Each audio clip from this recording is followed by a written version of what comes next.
বাকি মাত্র আর একদিন। আগামী 17 জুন সোমবার পালিত হতে যাচ্ছে মুসলিম ধর্মের পবিত্র ঈদ উল আজহা। এই ঈদে কোরবানির পশু জবাই, পশুর চামড়া ছাড়ানো ও মাংস কাটার জন্য প্রয়োজন ছুরি, চাকু, চাপাতি, বটি, দা সহ লোহার তৈরি বিভিন্ন উপকরণ। তাই পশুর হাটগুলোর পাশাপাশি এখন কোরবানি পশুর মাংস কাটার সরঞ্জামাদি কিনতে উপচে পড়া ভিড় লক্ষ্য করা গেছে দা বটির দোকানগুলোতে। প্রয়োজনীয় উপকরণের অভাব, আর্থিক সংকট সহ নানা কারণে হারিয়ে যেতে বসেছে ঐতিহ্যবাহী এই শিল্প। পাশাপাশি কয়লা আর কাঁচামালের দাম বেড়ে যাওয়ায় লাভের পরিমাণ কমেছে বলেও জানান কর্মকাররা।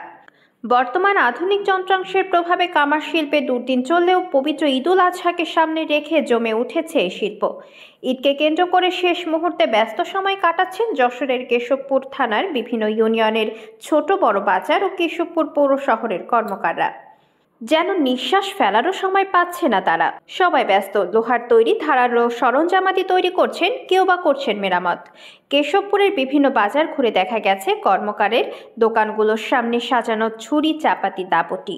ক্রেতারা এসে পছন্দ ও প্রয়োজন অনুযায়ী কিনে নিয়ে যাচ্ছে কোরবানির পশুর মাংস কাটার সরঞ্জাম।